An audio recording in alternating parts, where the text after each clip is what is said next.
So the last couple weeks, it's been kind of quiet, but something I told you 3 weeks ago, I said, look, this is the deal. This is what I'm hearing, and it really started with a tweet from Adrian Wojnarowski way back on June 10th. So we're talking 18 full days ago. Woj tweeted that sources say that Michigan's Juwan Howard continues to tell teams that he is not interested in even a discussion on leaving Ann Arbor. Teams are also calling to gather intel on Memphis coach Penny Hardaway's work. At that point, that was just the tweet, right? Adrian Wojnarowski kind of says, look, here's the deal. There's two really high-profile former NBA players that are coaching in college that have interest from the NBA. Juwan Howard loves it at Michigan. He's not interested in leaving. That's everything that I've told you. And then, oh, by the way, Penny Hardaway could be a candidate for NBA head coaching jobs. And so on June 10th, 18 days ago, this is what I tweeted.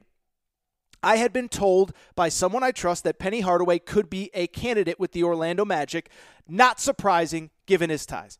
And maybe I'm overstating how much I said and how much I know and all that kind of stuff, but the Memphis fan base lost their minds. They were furious. They were apoplectic. He's one of us. How could he possibly leave? Why would he possibly do that? You don't know what you're talking about. Clickbait. First of all, what is there to even click? It's a tweet. I didn't write an article. But whatever. But I told you 3 weeks ago that he was going to be a candidate specifically with the Orlando Magic. And as I said, on Sunday afternoon, Shams Charania, a great NBA reporter from The Athletic, this is what he tweeted out. He said, Memphis coach Penny Hardaway interviewed for the Orlando Magic head coaching job and has emerged as a serious candidate, sources tell The Athletic and Stadium.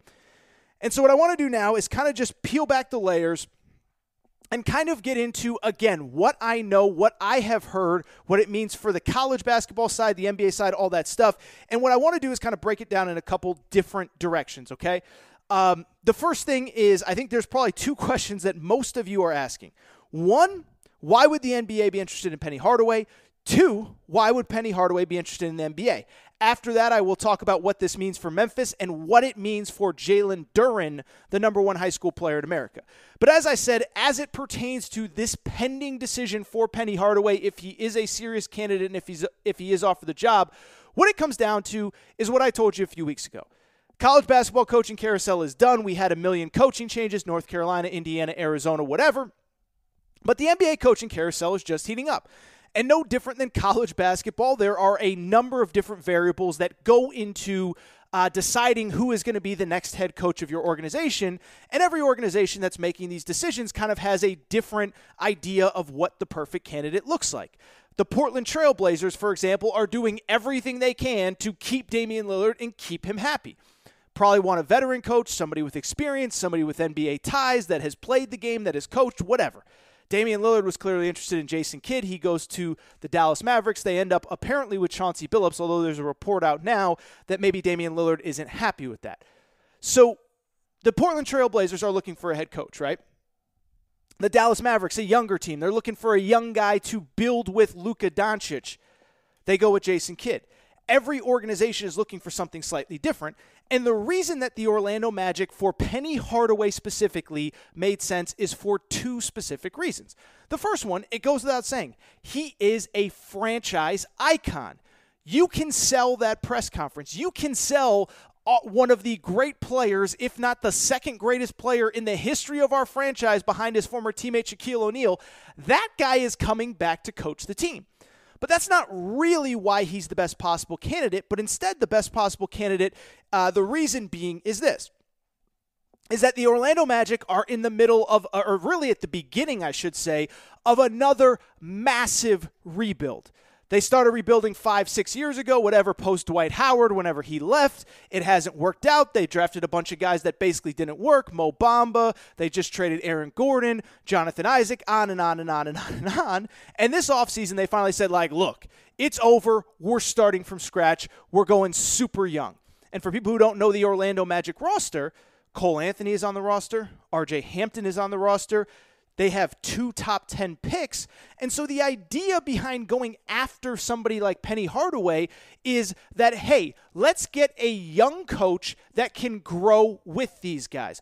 Let's get a guy that not only is young and not only is a franchise icon, but is used to working with 18, 19, 20-year-old kids. We just saw it with the blow-up with Rick Carlisle and Luka Doncic in Dallas.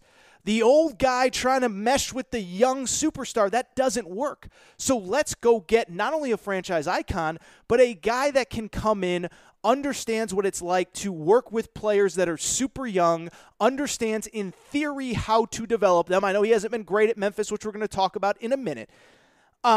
And go get that guy. And we're not going to bring in Rick Carlisle. We're not going to bring in, Hubie Brown. I can't think of any other old guys. But you're not going to bring in a 68-year-old guy to coach the Orlando Magic in the middle of a rebuild. But a young guy who played in the NBA, who has frankly recruited a bunch of the guys that you're going to be coaching and is used to developing players, that makes sense for the Orlando Magic, on top of the fact for a third time that he is a franchise icon.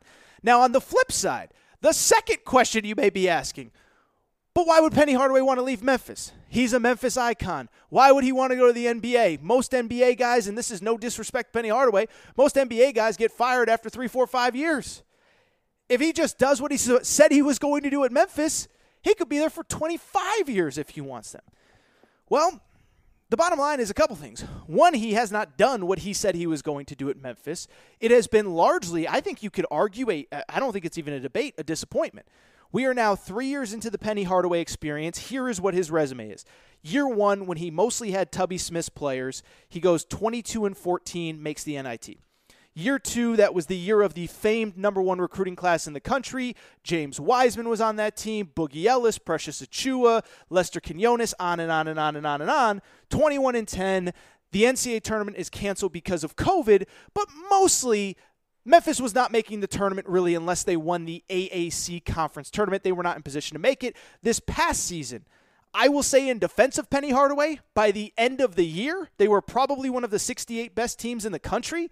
They played Houston super tough twice in the last 2 weeks of the season, but they did not make the NCAA tournament. They did not have a resume to get them into the tournament. They win the NIT, but even after that year, a couple marquee players, DJ Jeffries, who played for him in high school, elected to transfer. Boogie Ellis transferred to USC. And so Penny Hardaway has been largely a disappointment in college basketball. And for anybody that is going to sit there and say, well, it's only year 3 and he's still got time, I agree. Listen, I don't think he's a bad coach. But this is also the guy that did say publicly, yeah, I want all the smoke. We want all the smoke. And he also said publicly, and this is something I can't believe didn't get more publicity at the time. He said in the year he had James Wiseman, I expect to win the national championship. Now, it's not his fault that James Wiseman opted out after a couple weeks or whatever, 6 games, and he gets suspended, and nobody could have predicted that, and then DJ Jeffries gets hurt. But at the end of the day, this is a guy that said, I expect to win the national championship, something that I don't think I've ever heard any coach in any sport ever say. I've heard them say we're good enough to win a championship. I've heard coaches say we if we do everything right, we could be there at the end. I've never heard a coach say, I expect to win a national championship. Beyond that, and this is something I talked about a few weeks ago when I talked about Penny Hardaway, it's not only that he isn't living up to the expectations that he set for himself, on a broader level, I think you can argue that what he thought college basketball was going to be, not only has it not been that, it is never going to be that going forward. And what I mean by that is this. If you think back to when Penny Hardaway arrived in college basketball 4 off seasons ago, what was his pitch to come to Memphis? His idea was, we are going to recruit the best high school players in the country, and we are going to be the best breeding ground, and we are going to be the best developmental program in the country, and we're essentially going to be an NBA minor league team. We have myself, who was an NBA All-Star. At the time, Mike Miller was on the staff, who was a multiple-time NBA champion playing alongside LeBron James. You had Sam Mitchell, former NBA Coach of the Year. And I'll be honest, in defense of Penny Hardaway, that was actually a great pitch. It worked in recruiting. The first month he was on campus, this is who he got to visit Memphis. James Wiseman, the number 1 player in the high school class of 2019. And at the time, R.J. Hampton and Jalen Green, the top 2 guards in the class of 2020. And you could go back and read articles and find message board posts. There was a thought that Memphis was going to get all 3 of those guys. The problem, of course, was that right as Penny Hardaway kind of was putting this plan into place, all of college basketball, all of amateur basketball was changing, and the elite of the elite high school players were sitting there saying, I don't even know if I want to go to college basketball anymore. And so Penny Hardaway spends all these months recruiting RJ Hampton. It was essentially down to Memphis and maybe Kansas in terms of his college decision. Probably would have gone to Kansas. And then he surprises everybody and goes to Australia for a year. A year later, Memphis down to the final two for Jalen Green. Some say it would have been Auburn, some say it would have been Memphis, and then out of nowhere, this G League Ignite program starts, and Jalen Green goes pro rather than going to Memphis.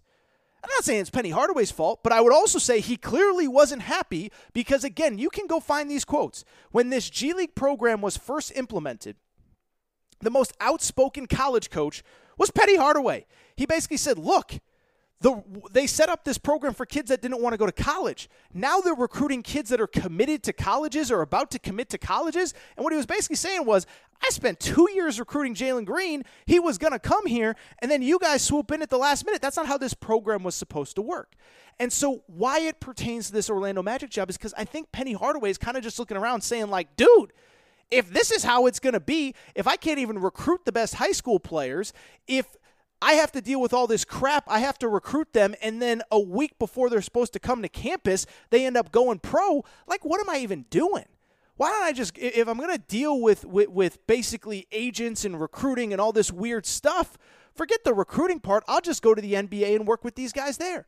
And so I do think Penny Hardaway, it's indecisive if he's officially been offered the job, but all reports are that the interview went really well, that he impressed them in the interview, and I think he's an impressive guy. This is not a knock on Penny Hardaway, even though he hasn't lived up to expectations, but I think he's going to have a real decision to make.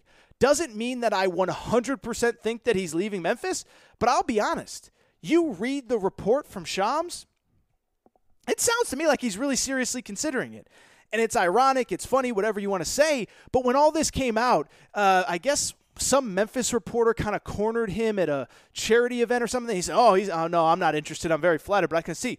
Well, I told you 3 weeks ago this was going on behind the scenes. So what I would say for anybody wondering what do I think the chances are that Penny Hardaway is the Orlando Magic head coach, I'll tell you this. I think if he's officially offered the job, I think it's more likely than not that he's an NBA coach next year than the Memphis coach. And listen, I had Memphis fans coming at me and chirping at me, and this is what you want. I'm a college basketball guy. I want Penny Hardaway in college. I think it's fun to have Penny Hardaway in college. I think it's fun to have him chirping. I wish he was actually very good because it'd be a great story for college basketball. He hasn't lived up to expectations.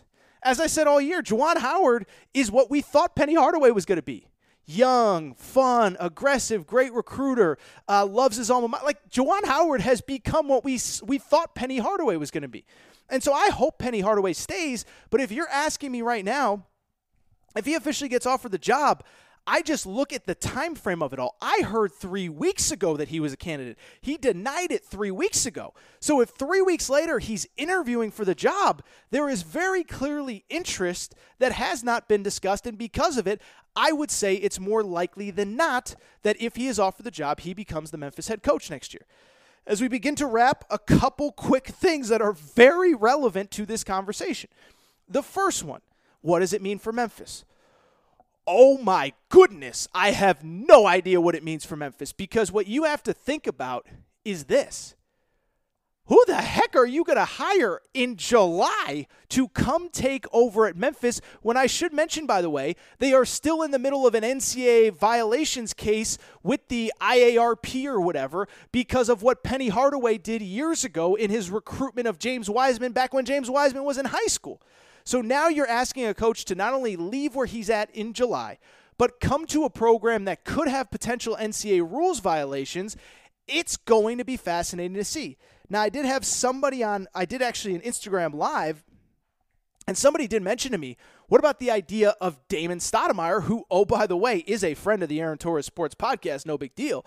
But Damon Stoudemire, for people who do not know, played for the Memphis Grizzlies and was actually an assistant with Memphis under Josh Pastner. I think that would be a great hire personally. But I have no idea what Memphis is going to do. I saw Gary Parrish, who's really plugged. He lives in Memphis and is really plugged in, even reference that there's a new school president that's coming in. So this is just disastrous timing for Memphis if nothing comes about with this. Now, why this timing is also interesting, and this is really interesting, is because there is a kid named Jalen Duren, who is the number one high school player in America in the high school class of 2022, who is in the middle of trying to figure out where he wants to go to college. And for people who have not followed the recruitment, I talked about it on a show a few weeks ago, but he's the number one player in the class of 2022. Some would say Amani Bates, if you want to argue Jalen Duren, whatever. But he is a kid that by age can reclassify, can move up a year, can play college basketball this season, and then go to the NBA draft next year. So why is this important? It is because Jalen Duren, at the beginning of this month, as reported by my good friend Jack Pilgrim, set up, 3 official visits. He went to Miami for his first one, and for people who don't understand why Miami for the number one player in America, it's because his former AAU coach is now at Miami, or his high school coach is now at Miami. And there are very strong ties. Jalen Duren's originally from Philadelphia. There's a lot of Philadelphia guys on that team that this coach brought with him. So a lot of his high school friends, high school whatever. He also set up a visit with Kentucky that starts this coming Monday. Like as you're listening to this show, Jalen Duren, the number one player in America, is flying to Kentucky to come to Kentucky to visit Kentucky. And the third team that's in the mix is Memphis. And so you talk about, from one perspective, the worst possible timing for Memphis and the best possible timing for really both Kentucky and Miami. It doesn't get much better than this. This kid was just on Memphis's campus a week ago. Penny Hardaway is just selling this kid on coming to Memphis and being part of this program a week ago.